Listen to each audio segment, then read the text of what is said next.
দেখে বুঝার উপায় নেই, অথচ মতলব উত্তরের এই খাল দিয়ে কোনো এক সময় বয়ে যেত স্বচ্ছ পানির ধারা, যা স্থানীয়দের একরের পর একর জমির কৃষিকাজের পাশাপাশি ব্যবহৃত হতো দৈনন্দিন কাজে।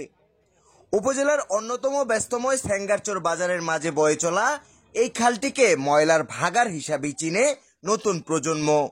ক্ষমতার পালাবদল হলেও দীর্ঘ 4 দশকের অযত্ন, অবহেলা আর সংস্কারের অভাবে জলাবদ্ধতার তীব্র ভোগান্তি সহ কৃষি ও মৎস্য ক্ষেত্রে ব্যাপক ক্ষতির মুখে পড়ে খালের আওতাধীন পৌরসভা ও কয়েকটি ইউনিয়নের 15টিরও বেশি গ্রামের কয়েক হাজার কৃষক সহ স্থানীয় বাসিন্দারা।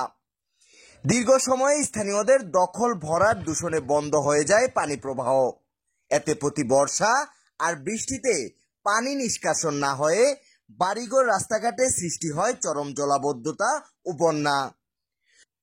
আমার কিছু কথা কোনো দাম দেয় না, ফসল পাতি করি, হচ্ছে মুছে জায়গা আবকাত করি, ধান কাত করি, দুবার করে 3-4বার করে ধান আলাইছি। বৃষ্টি বাদলের দিন হইলে আমরা ধান ফান চাষ করতে পারি না। এরপরে আপনার একটু বৃষ্টি হলে আপনার কুফসলিও আমরা ফেলাইতে পারি না, নষ্ট হয়ে থাকা। এবার প্রায় অনেকেরই প্রায় আপনার এই কানি বিষে গেন্ডারি খেত আপনার মরে আছে এই পানি আটকে।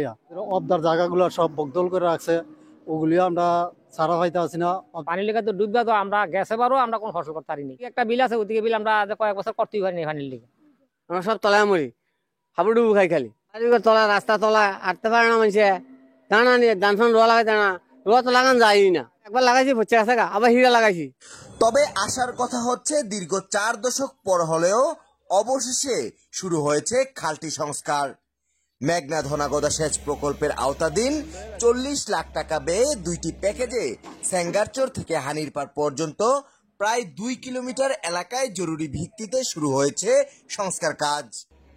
শনিবার 16ই আগস্ট এই কার্যক্রমের উদ্বোধন করেন ইউএনও মাহমুদা কুলসুম মনি।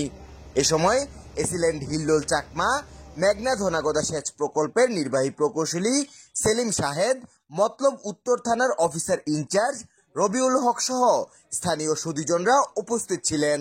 আমরা এটা হচ্ছে এমার্জেন্সি রেজিস্ট্রি করছি, যেহেতু জনগণের দুর্দশা লাঘবের জন্য। তো এরপর হচ্ছে আমরা আমাদের যে পরবর্তী যে বাজেট পাবো, সেই বাজেট অনুসারে আমরা বাকি করবো।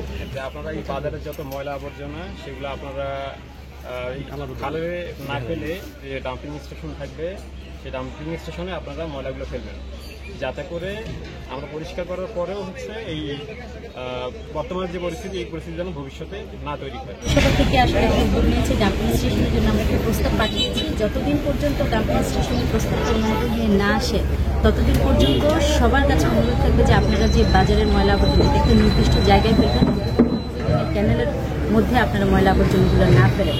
পানি নামতে পারে না, তখন অনেকগুলা জলাবদ্ধতা সৃষ্টি হয়, বাড়িঘর প্লাবিত হয় এবং মাঠঘাট প্লাবিত হয়, যেখানে ফসলের চাষ অনেকটা করতে ব্যাহত হয়। বর্ষার মৌসুম আসলে বিভিন্ন ফসলি জমি মিনিমাম 3 থেকে 4 ফুট পানি হয়ে যায়, বাড়িঘরে পানি উঠে যায়, যার কারণে জনসাধারণের সমস্যা দেখা দিচ্ছে, দুর্ভোগ দেখা দিচ্ছে। এখান থেকে আমরা হানিরপাড় পর্যন্ত যাব 1850 মিটার। মানুষের মুখে হাসি ফুটে উঠছে, অনেক আশার আলো পাইতেছে, মানুষের জলাবদ্ধতা দূর হবে এবং অনেক দুর্ভোগ থেকে মানুষ মুক্তি পাবে। সংস্কার কাজে স্বস্তি এসেছে প্রকল্পের আওতাধীন হানিরপাড়, জোরকালি, বারোয়ানি, সিকিরচর, ঠাকুরচর, মিলারচর, কলাকান্দা, সেঙ্গারচর, কেশারকান্দি, আদুরবিটি, জীবগাঁও, পাঠানবাজার, ঝিনাইয়া, মরাদন, রুহিতারপাড়, ঘনিয়ারপাড় সহ উঁচু নিচু এলাকায়। খালটিতে সংস্কার কাজের মধ্য দিয়ে কৃষি জমিতে সেচের ইতিবাচক প্রভাব পড়বে বলে মনে করছেন সকলে। অনাবৃষ্টি হইতো, তখন আবার ঘরবাড়িও তলা যেত, এইভাবে মাছের চাষ করতো যারা, ওই পানি অধিক হয়ে যেত, তো মাছের চাষও নষ্ট হয়ে যেত আর কি। আমরা এই বৃষ্টির সিজনে ধান পান করতে পারি না। এরপরে মনে করেন কুফসলি কিছু ওষা জমিন আছে, সেটি বেড়াইয়া হয়ে জায়গা, ডুবে জায়গা, এই জন্য খাল খননের জন্য আমাদের অত্যন্ত জরুরি দরকার। সব ধান ক্ষেত, আপনার শস্য ক্ষেত, এটি পানি তোলায় জায়গা, মানুষ চলাচল করতে পারে না, রাস্তা নষ্ট হয়ে জায়গা, পানি রাস্তা তলায় রয়েছে, মানুষের মাছের চাষ করতে পারতেছে না। খালের পাড় তোলা গেলে মাছ জায়গা, অনেক উপকার ওই খাল খনন করলে। আমরা মেঘ বৃষ্টি হলে তো আমাদের এই রোডঘাট পুরাই তলায় জায়গা, তখন আমাদের দোকানপাটি বন্ধ হয়ে জায়গা। আমার জন্মে ভর্তিও দেয় নেই, এই সব খাল এই নিষ্কাশন করছে, যে এখন দেখতেছি আমাদের মনে আনন্দ, কিন্তু যেসব এই জমি জমা পড়ে রয়েছে এগুলা বারবার মানুষের দান পান করতে পারতেছে না, অনেক কষ্ট হয়েছে মানুষের, এই জন্য এই যে করতেছে এই জন্য আমরা অনেক আনন্দিত।